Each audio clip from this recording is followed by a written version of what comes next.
안녕하세요. 로마서 묵상 44번째 시간입니다. 오늘의 본문은 로마서 15장 25절에서 33절입니다.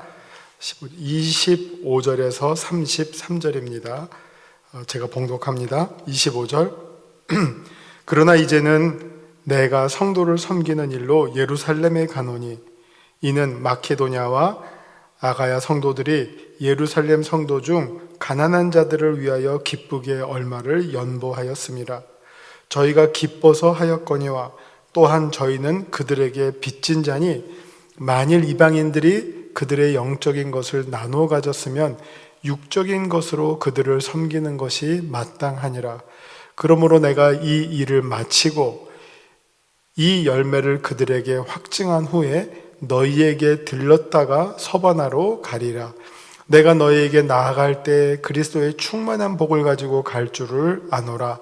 형제들아, 내가 우리 주 예수 그리스도와 성령의 사랑으로 말미암아 너희를 권하노니 너희 기도에 나와 힘을 같이하여 나를 위하여 하나님께 빌어 나로 유대에서 순종하지 아니하는 자들로부터 건짐을 받게 하고 또 예루살렘에 대하여 내가 섬기는 일을 성도들이 받을 만하게 하고 나로 하나님의 뜻을 따라 기쁨으로 너에게 나아가 너희와 함께 편히 쉬게 하라.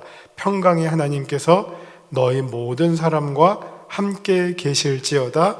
아멘. 오늘 본문은 어떻게 보면 오늘 이 본문을 고린도후서 8장과 9장을 함께 보시고 읽으시면 훨씬 더 도움이 되십니다. 거기에서 그 예루살렘 교회가 당한 어려움, 그 다음에 그 어려움을 돕기 위해서 여기 마케도냐와 아가야 성도들, 이방의 교회들이 어떻게 도움의 손길을 팔을 붙이고 이제 나와서 모았나 하는 그 일련의 사정들이 잘 소개가 됩니다.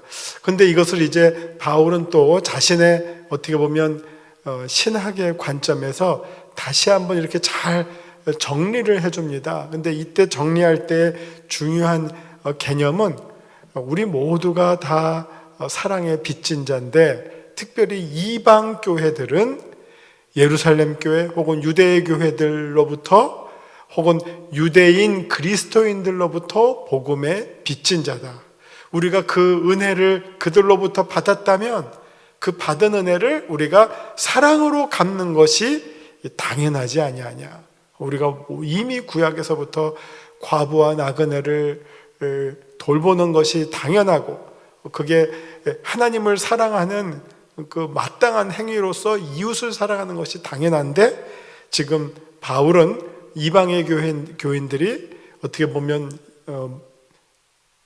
자녀 교회인 셈이죠. 그래서 모교회는 예루살렘 교회죠. 그 모교회에 해당하는 예루살렘 교회가 고난을 당할 때 그들을 돕는 것은 너무너무나 당연한 믿음의 결과다.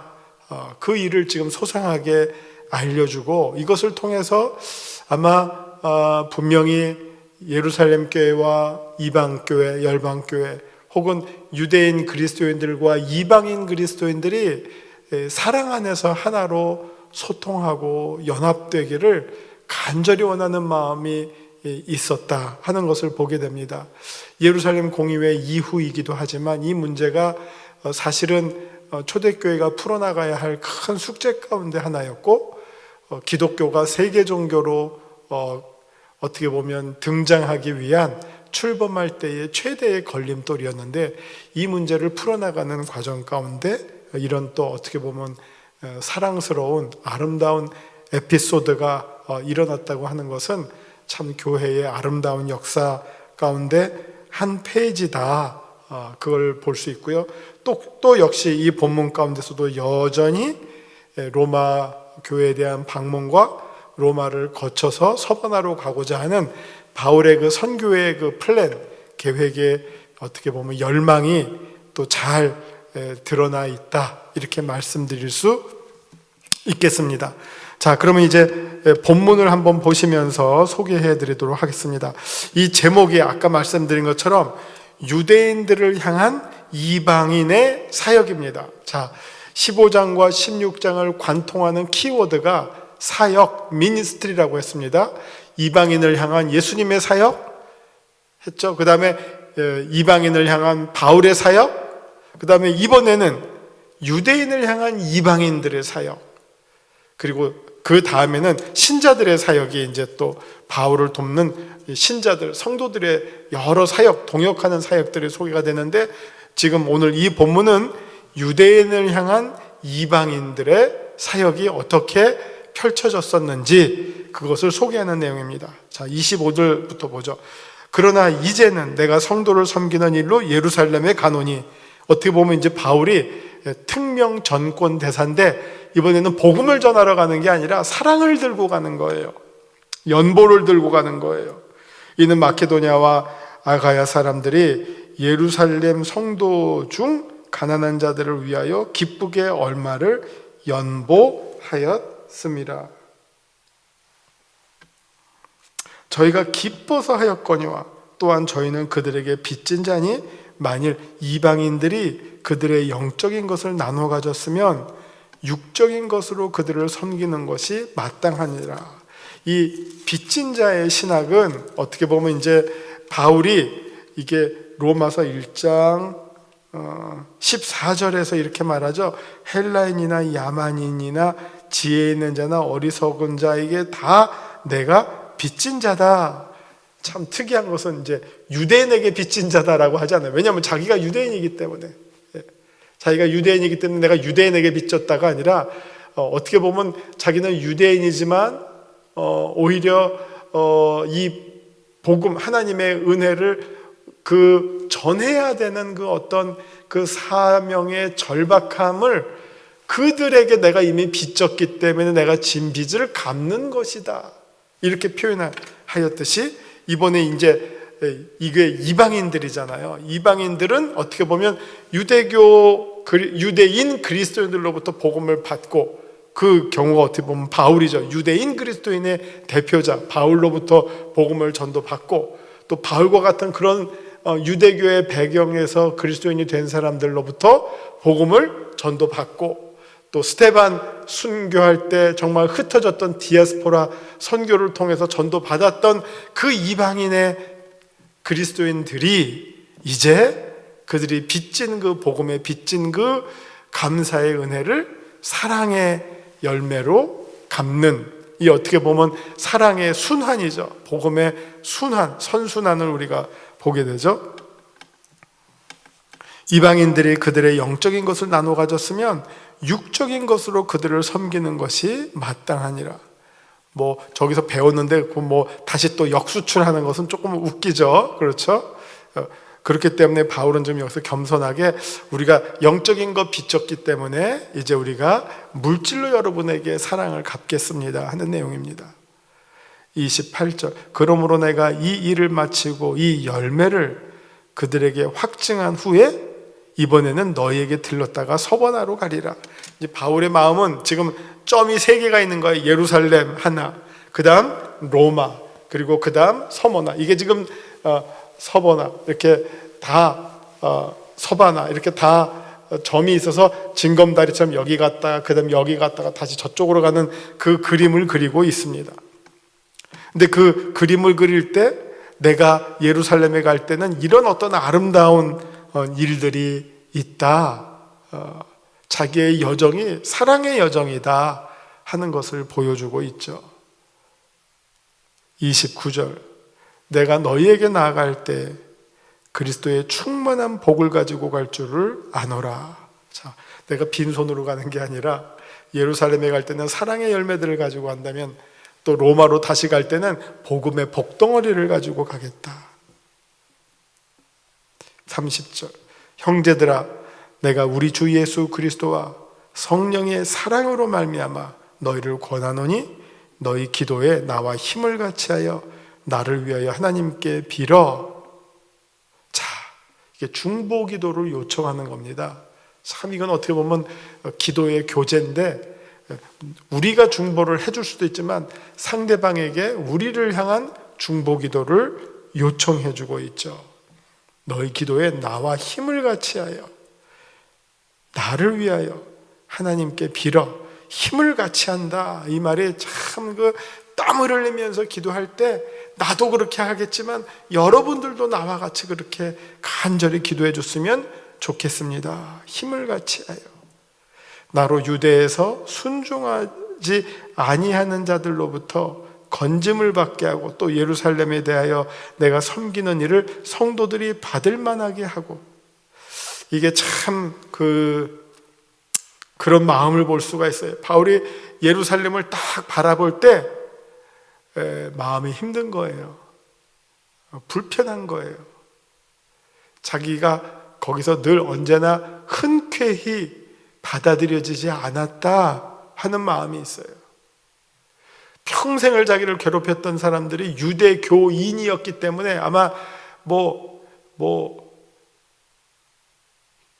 유대자만 들어도 아마 움츠러들 정도로 이 트라우마가 생긴 것 같아요. 그래서 사실은 지금은 이렇게 좋은 사랑의 열매를 가지고 예루살렘에 있는 성도들, 교회들을 방문하려고 함에도 불구하고 한편으로는 부담이 있는 거예요. 우리가 받아들여지지 않으면 어떻게 할까? 우리를 부정하다고 말하면 어떻게 할까? 그런 마음. 그 다음에 그곳은 또 나를 잡아먹지 못해서 노리고 있는, 이를 갈고 있는 사람들이 득실득실한, 꼭 교회 안은 아니더라도 예루살렘이라는 곳 자체가 유대인들로부터 그런 배척과 핍박을 받는 신분이기 때문에 그런 어떤 여러 가지 두려운 마음들이 마음속에 짓누르고 있는 거예요. 그래서 30절에서도 자기를 위해서 기도해달라 부탁을 했던 것이죠. 또 31절에서도 순종하지 아니하는 자들로부터 건짐을 받게 하고, 이렇게 한편으로는 도움을 받아서 감사한 곳이지만 그러나 또 다른 한편으로는 그만큼 핍박을 받아서 두려운 곳이기도 해요. 힘든 곳이기도 해요. 그것을 지금 바울이 고민하면서 염려하면서 기도를 부탁하고 있는 내용이죠. 32절, 나로 하나님의 뜻을 따라 기쁨으로 너희에게 나아가 너희와 함께 편히 쉬게 하라. 자, 이 일을 잘 마친 다음에 그 다음에 나의 여정이 다시 로마로 갈 때까지, 여러분들과 함께 있을 때까지, 다시 만나서 편한 정말 샬롬의 교제를, 샬롬의 코이노니아를 누릴 때까지 하나님께서 우리의 길을 지켜주시기를 기도해달라.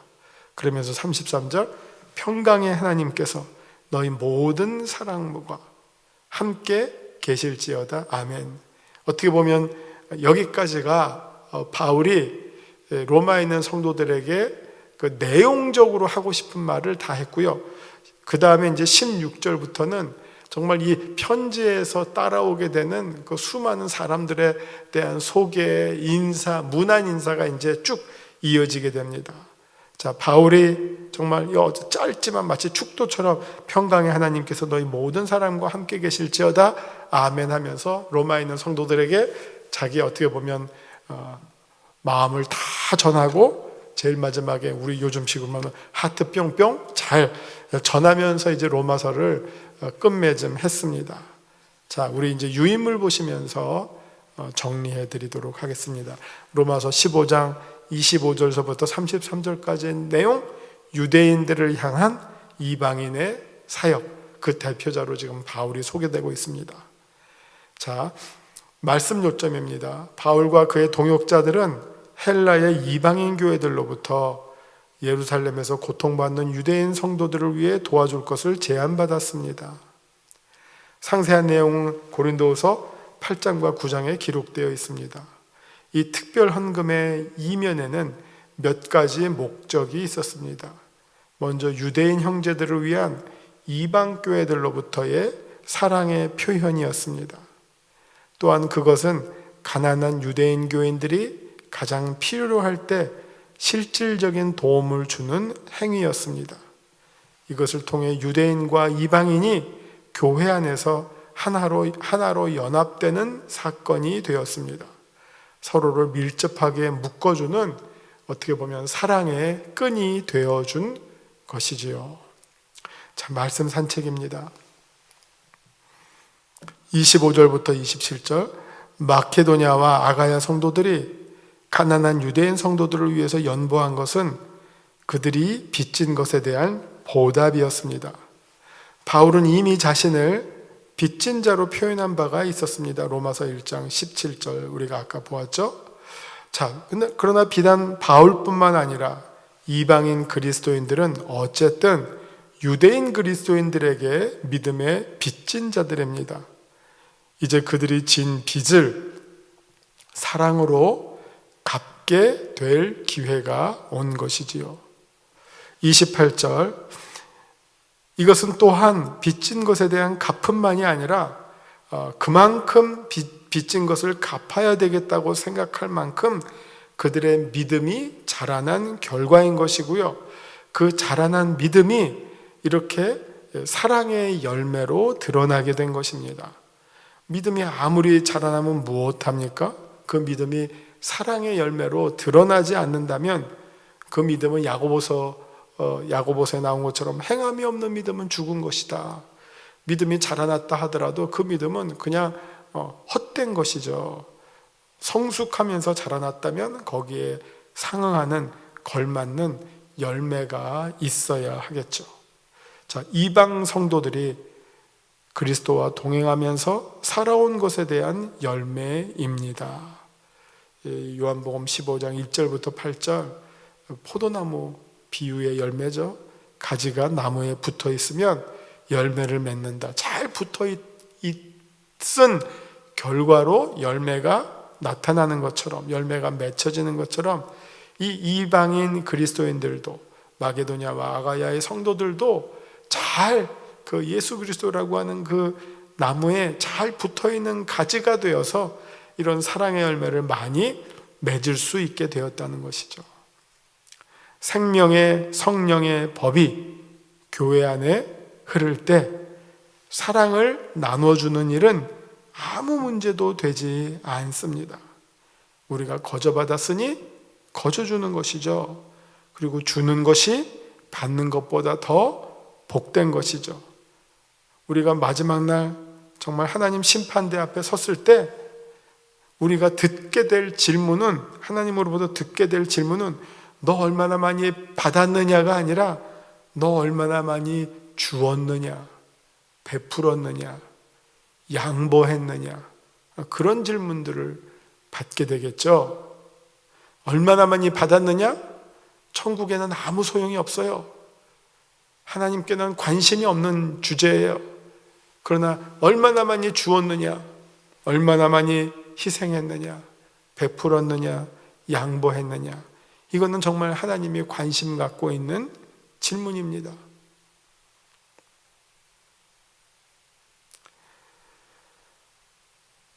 바울은 이렇게 이방의 성도들이 모교회 예루살렘 교회 성도들을 위해서 연보를 모은 것은 이것은 은혜의 기적이라고 말하고 있습니다. 28절, 바울의 선교 계획이 또 한 번 언급이 됩니다. 필생의 사역인 땅끝까지 이르러 그리스도의 증인이 되고자 서버나까지 선교하러 가는 것을 꿈꾸고 있는 바울의 심중을 보게 됩니다. 우리 앞부분에서 우리가 보았듯이 일루리곤까지는 가봤어요. 그럼 이제 가고 싶은 곳이 반대쪽 서바나까지 이르게 되는 것이 바울의 소원이라고 하는 것이죠. 29절, 바울은 유대인 성도들이 이 연보를 잘 받게 될 것인지 그들에게 잘 받아들여질 것인지 여기에 대해서 염려하는 마음이 있었습니다. 예루살렘의 모교회와 이방의 자녀교회 사이에 끈끈한 유대 관계가 성립되기를 바라는 마음이 간절했지만 다른 한편 유대인 성도들이 혹 이방인들도 유대인처럼 할례를 받기를 요구하거나 율법을 준수하기를 바랄까 봐 염려하는 마음도 같이 가지고 있었습니다. 혹은 이게 혹시 불결한 물질이 포함된 거 아니야? 그래서 안 받는 일이 나올까 봐 염려하는 마음이 있었습니다.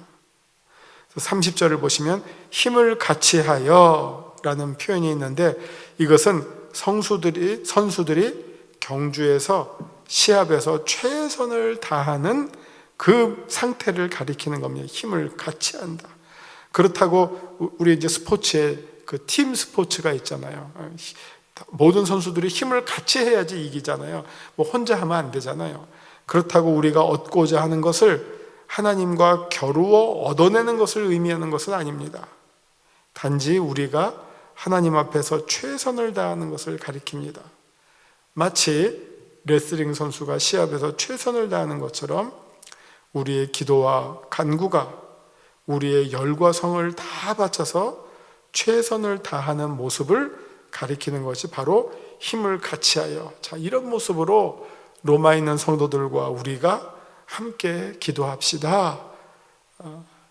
예루살렘에 있는 성도들과는 사랑의 물질로 하나가 되었다면, 이제 로마에 있는 성도들 사이에는 자기의 선교 비전을 나누고 그 비전을 위해서 같이 기도하는 믿음의 연대를 기대하고 있는 것을 보게 됩니다. 자, 이제 말씀을 적용하는 부분입니다. 하나님은 어떤 분이십니까? 25절을 한번 보려고 합니다. 25절에서 그러나 이제는 내가 성도를 섬기는 일로 예루살렘에 간다. 이 말은 하나님은 우리를 다양한 모습으로 부르십니다. 복음을 전도, 하나님의 제사장으로 우리 사도 바울을 이방인들 가운데 부르셨다면, 이제 다시 또 하나님께서 예루살렘에 도움을 주기 위한 사역으로 사도 바울을 부르십니다. 그리스도인들, 성도를 박해하는 일에 어떻게 보면 회심전에는 부르심을 받았다가 그것을 돌이켜서 성도를 증거하는 일, 그리스도를 증거하고 성도를 돕는 일에 다시 부르시는 하나님이십니다. 언제나 우리의 사역에는 하나님의 부르심이 선행하신다. 그럼 우리가 해야 할 일은 그 부르심에 순종하고 따라가는 것이 우리가 해야 할 일이다. 지금 바울이 성도를 섬기는 일로 예루살렘에 간다. 왜? 하나님께서 그 일로 부르셨기 때문에. 그렇죠? 이 예루살렘으로 가는 일을 보면 아마 사도행전 22장서부터 24장인가요? 그 에베소 교회에서 작별할 때 가면 죽는다, 가면 죽는다, 이런 어떤 눈물의 고별, 눈물의 작별 인사가 나오지만, 그럼에도 불구하고 하나님이 가라 하시기에 라는 마음이 바울의 마음속에 간절히 들어온 것이죠. 그래서 이 수건의 임재가 죽는다, 그래도 예루살렘을 향해서 그 주어진 사명을 감당하려고 가는 바울을 우리가 알고 있습니다. 그리고 참 놀라운 방법으로 그 예루살렘으로부터 로마로 압송되어 가는 또 하나님의 인도하심, 하나님의 부르심, 그것을 우리가 이어서 보게 되는 것이지요. 자, 내게 주시는 교훈은 무엇입니까? 27절의 말씀을 한번 보면요, 저희가 기뻐서 하였거니와 또한 저희는 그들에게 빚진 자니 만일 이방인들이 그들의 영적인 것을 나누어 가졌으면 육적인 것으로 그들을 섬기는 것이 마땅하니라. 내게 주시는 교훈, 사도 바울처럼 늘 복음에 빚지고 사랑에 빚진 자라는 의식을 가지고 살아갈 뿐만 아니라 그 사랑을 구체적으로 갚는 일에 최선을 다하는 사람이 되어야 하겠습니다. 이게 빚진 자의 의식만 가지고 있다고 그게 다가 아니라 그것을 또 갚아야 되겠죠. 우리가 갚는 방법은 여러 가지예요. 나에게 빚을 베푼 사람에게 은혜를 직접 갚는 수도 있지만, 이렇게 빚진 것을 또 다른 곳으로 갚을 수도 있죠. 그렇죠? 그 갚는 모습은 다양하지만, 그러나 중요한 것은 우리가 어찌 되었든지 간에 정말 받은 바 은혜와 빚과 사랑을 다시 더 크게 돌려준다 하는 마음을 가지고 산다면 정말 우리 모두가 넉넉한 믿음의 사람들이 다 될 줄 믿습니다. 자, 이제 말씀에 따른 기도로 마치겠습니다. 하나님, 우리가 누군가를 섬기는 일에 하나님의 도구로 쓰임받게 하시고 누군가와 늘 힘을 합하는 일에 쓰임을 받게 하여 주옵소서. 예수님의 이름으로 기도합니다. 아멘.